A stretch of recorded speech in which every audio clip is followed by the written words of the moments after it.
This story really ramps up my hatred of elites.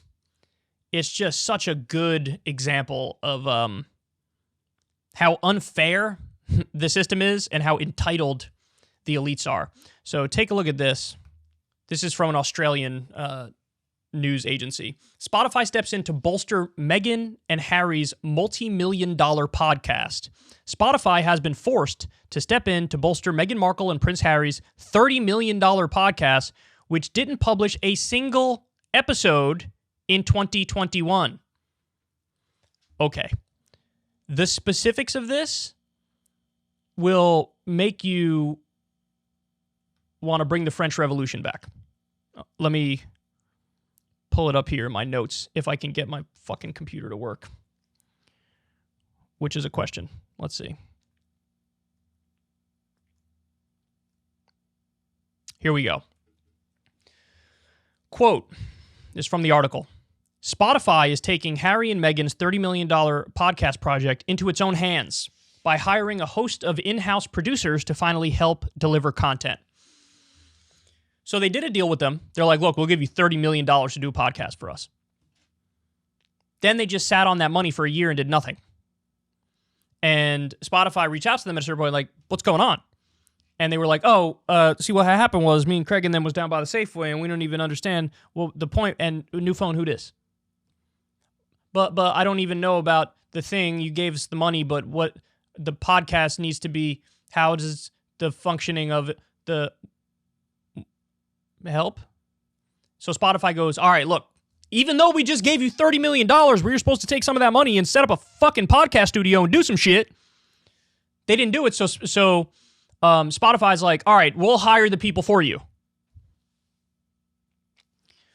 The streaming giant has been waiting for more than a year for the Duke and Duchess of Sussex to produce material as part of their mega money deal. In a press release announcing the partnership in December 2020, Spotify said it was looking forward to a full-scale launch of shows in 2021. Instead, not a single episode was published. Now, bosses at the streaming platform are stepping in to help Harry and Meghan deliver the goods. Harry and Meghan's only podcast effort so far has been a 35-minute holiday special in December 2020 featuring Elton John and James Corden. Harry and Meghan's lack of content came despite the duo hiring high-flying podcast producer Rebecca Sinanes as their head of audio. With only one show under their belts, the streaming platform has so far paid the couple $940,000 for each minute. Now, by the way, I have no idea what the numbers are like on that one podcast they did, but I'm going to go ahead and guess it ain't good. Barack Obama did some podcast with, was it Bruce Springsteen? I don't remember. And apparently the numbers were trash. See, now this always happens.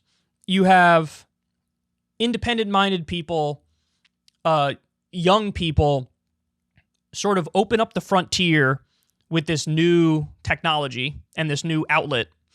And then it flourishes. And it flourishes largely because it's a forum for totally free and open debate and discussion. And it's just more honest and authentic than any old media stuff. Like, go watch one of the late night shows and compare it to some 2 or 3 hour long podcast with creators who you like.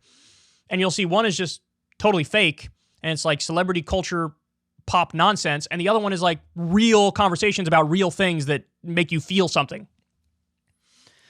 But after you have the success of the podcast, the elites look at that and say, well, I want to do that.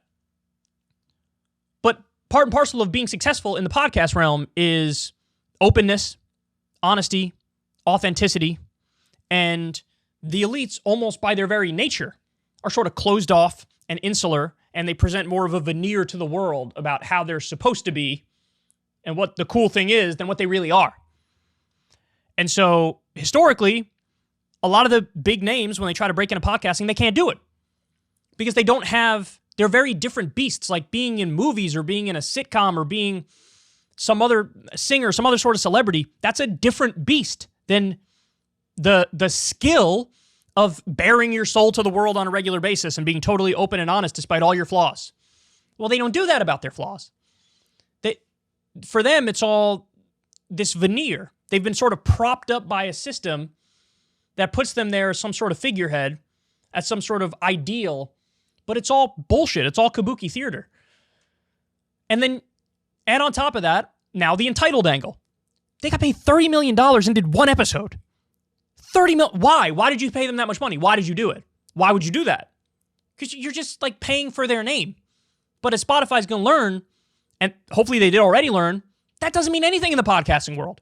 I'd rather have Joe and Jane Schmo from the middle of nowhere who've been cranking out content on a regular basis for 5 years and they've gained an organic following.